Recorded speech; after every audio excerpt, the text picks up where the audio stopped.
आपको मैं सवाल पूछता हूँ भाई, इतनी बड़ी सेना कृष्ण भगवान के सामने खड़ी है, 18 अक्षौहिणी क्या मैं बोलता हूँ 250 करोड़ सैनिक है, फिर है किसके? कृष्ण के। कृष्ण उनके सामने खड़ा है, जिस रथ पर कृष्ण बैठा हुआ है, क्या उस अर्जुन पर एक भी सैनिक, एक भी तीर चलाने वाला है? इतना भी मूर्ख नहीं समझ रहा था, जो दुर्योधन उसे मूर्ख कहे तो अच्छी बात है। भाई उसकी सेना लेकर क्या करोगे? उसकी सेना उसके खिलाफ जाने वाली कोई भाड़ुत सेना नहीं है, उसके अपने यादव वीर हैं। इसलिए हमारे गुण संकीर्तन की दिशा किसकी होनी चाहिए, अर्जुन की या दुर्योधन की, ये तय कर दो। जब आपकी दिशा अर्जुन की होगी तब वसुदेव देवकी की शादी है, आपकी दिशा दुर्योधन की होगी तो गांधारी धृतराष्ट्र की शादी है। कौन जन्मेंगे? 100, एक नहीं 100। यहां 5 आएंगे या एक अकेला कृष्ण आएगा उनके साथ, लेकिन भारी है सारे लोग। यहां 100 जो आएंगे आपका जीवन कतरा कतरा के खा जाएंगे। हम क्या चाहते हैं?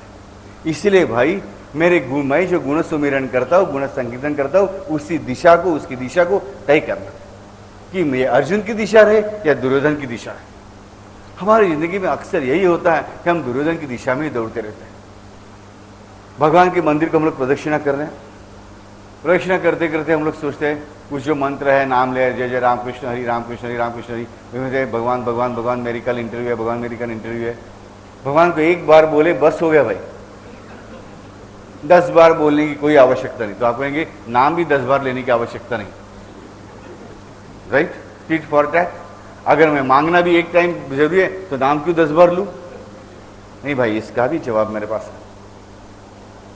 बात ऐसी है, देखिए अपने खुद के देह की ओर देखो, दांत कितने हैं? 32। जीभ कितनी है? एक है। यानी जीभ जो बोलती है,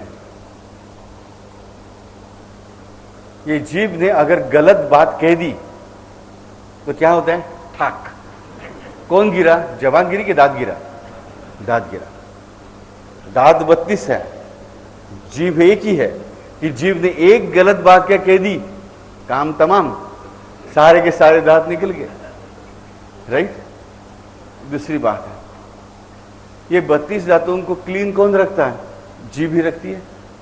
टूथपेस्ट से ज्यादा भी, टूथब्रश से भी ज्यादा। आंख कितना है? 2 है, लेकिन यहां देखो एक ही है ना। और पलकें कितनी हैं?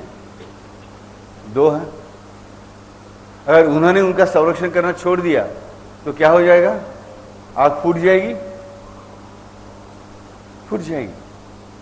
32 दांतों का काम क्या है? चबाना। उससे बढ़कर और क्या काम है उनका? कुछ भी काम नहीं। कि जीभ का काम क्या है?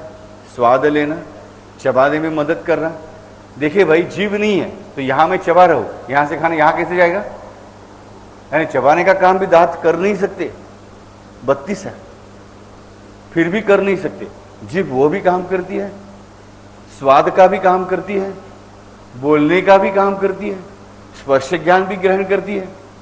इतने सारे काम जो है एक जीभ करती है। तो बात कैसी है?